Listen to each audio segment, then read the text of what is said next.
Todos nós conhecemos a história da Cinderela e seu sapatinho de cristal, não é mesmo?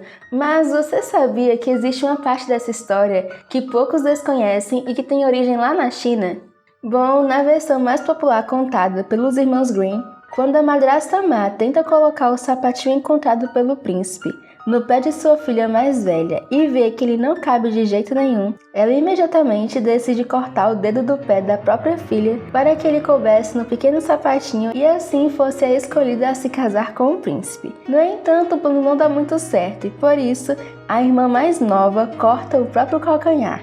Mas, como todos sabemos, o príncipe descobre tudo e as rejeitam, se casando com a bela Cinderela, que era a verdadeira dona do sapatinho. E embora toda essa história de cortar os pés e calcanhares para se casar pareça tão bizarra e irreal, você sabia que isso foi inspirado na história real das mulheres dos pés de lótus? O cruel padrão de beleza que fez com que milhares de mulheres chinesas deformassem os próprios pés para conseguir se casar? Eu sou Rayane Rocha e no Universo Revelado de hoje iremos viajar até a China Antiga para conhecer a origem dos pés de lótus. Então, sem mais delongas, vamos pro vídeo! Os pés de lótus eram uma tradição de alguns lugares da China que consistia em amarrar os pés das meninas até que de tão deformados eles ficassem do menor tamanho possível e assim elas conseguissem arranjar um bom marido. Entre as histórias da origem dessa tradição, reza a lenda que durante uma festa no século X, o imperador chinês Li Yutang se apaixonou por uma dançarina da corte que tinha pés pequenos e estava dançando lindamente nas pontas dos pés dentro de uma grande flor de lótus dourada enfeitada de fitas e pedras preciosas. A partir daí, todos queriam saber qual era o segredo dela para conseguir dançar tão bem nas pontas dos pés, até que descobriram que a dançarina dançava assim porque ela amarrava os pés todas as noites em forma de lua crescente. E com essa descoberta, logo essa prática de amarrar os pés se espalhou por toda a China. A primeira evidência arqueológica desses pés foi encontrada no século XIII na tumba de uma das mulheres que tinha os pés enfaixados. Os historiadores contam que essa prática pouco a pouco se tornou bastante comum e logo virou moda entre as famílias mais nobres, que consideravam que os pés enfaixados realçavam a beleza das jovens, deixando seus movimentos mais delicados e atraentes.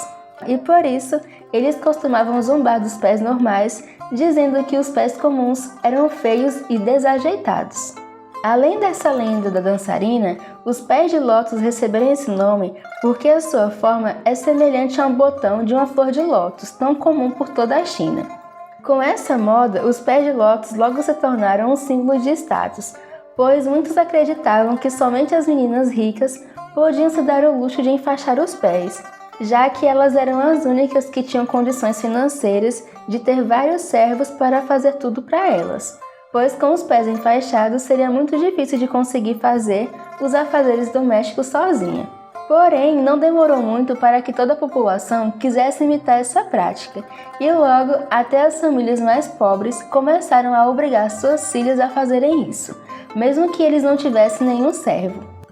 E para que tudo desse certo, nesse período, as chinesas acreditavam que a idade ideal para começar a amarrar os pés era entre os 4 e 9 anos de idade, quando o arco do pé ainda estivesse em desenvolvimento. E tudo deveria ser feito no período de inverno, pois o frio extremo deixaria os pés das meninas dormentes, servindo como uma leve anestesia que facilitaria todo o processo, já que a dor que elas iriam sentir era extremamente intensa.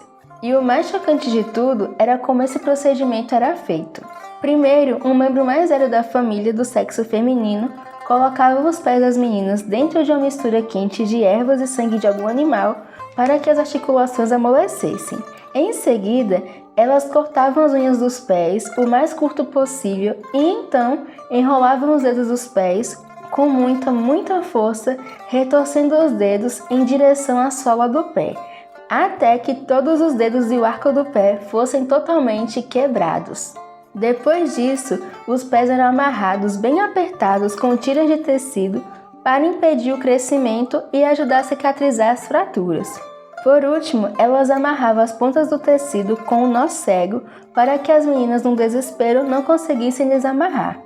Essa prática exigia muito cuidado e por isso, depois dessa primeira sessão de horrores, diariamente elas soltavam os pés das meninas para lavar, cortar as unhas e cuidar de possíveis feridas. Mas em seguida, elas voltavam a amarrar os pés, ainda com mais força. Muitas vezes os ferimentos eram tantos que essa prática de lavagem era feita mais de 3 vezes ao dia. Além disso, durante o processo, os pés das meninas ficavam muito dormentes. E às vezes algumas mães tentavam desistir das amarrações e reverter o formato dos pés de suas filhas para a posição normal. No entanto, essa prática era muito dolorosa e por isso elas acabavam desistindo do processo.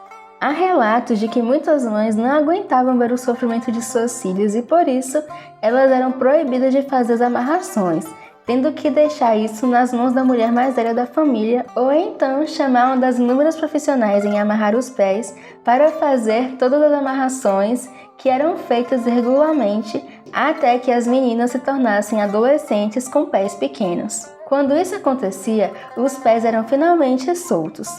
Devido ao seu formato de lótus, as jovens caminhavam com muita dificuldade e, apesar de toda a limpeza, esse processo trazia inúmeros problemas de saúde. E por conta da pressão dos tecidos, muitas infecções eram comuns e a má circulação acabava dificultando ainda mais a cura correta das lesões. Por causa disso, as unhas das meninas quase sempre eram arrancadas e muitos pés necrosavam, ou seja, acabavam apodrecendo, o que causava muito mau cheiro e fazia com que muitas meninas tivessem que amputar alguns dedos por estarem apodrecidos. E o mais louco de tudo é que, infelizmente, muitas vezes essas amputações eram vistas como algo muito positivo, já que com 1 ou 2 dedos a menos, o pé ficaria ainda menor.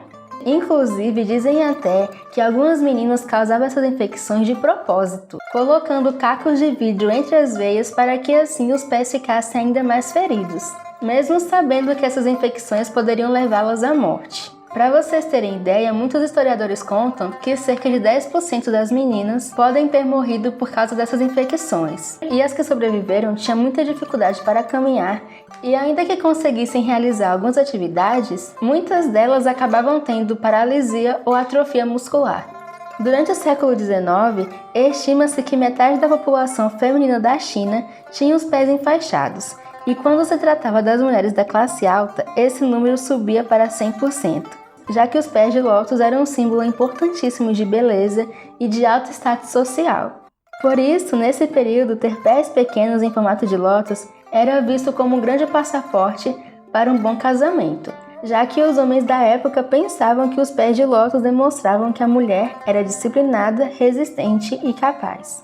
E como se não bastasse, as pessoas viviam zombando das meninas e mulheres que tinham os pés normais, o que reforçava ainda mais a busca pela prática de enfaixar os pés, já que as que não enfaixavam eram totalmente desprezadas. Por esse motivo, muitas famílias pobres viram nessa prática a saída ideal para conquistar uma vida melhor. Com isso, no final do século XIX, em algumas regiões, quase todas as famílias de classe mais baixa tinham o costume de amarrar os pés apenas da filha mais velha, porque devido às condições, ela era a única destinada a ser educada como uma dama, enquanto que as irmãs mais novas, ao contrário dela, eram destinadas a serem empregadas domésticas ou a trabalhar nos campos.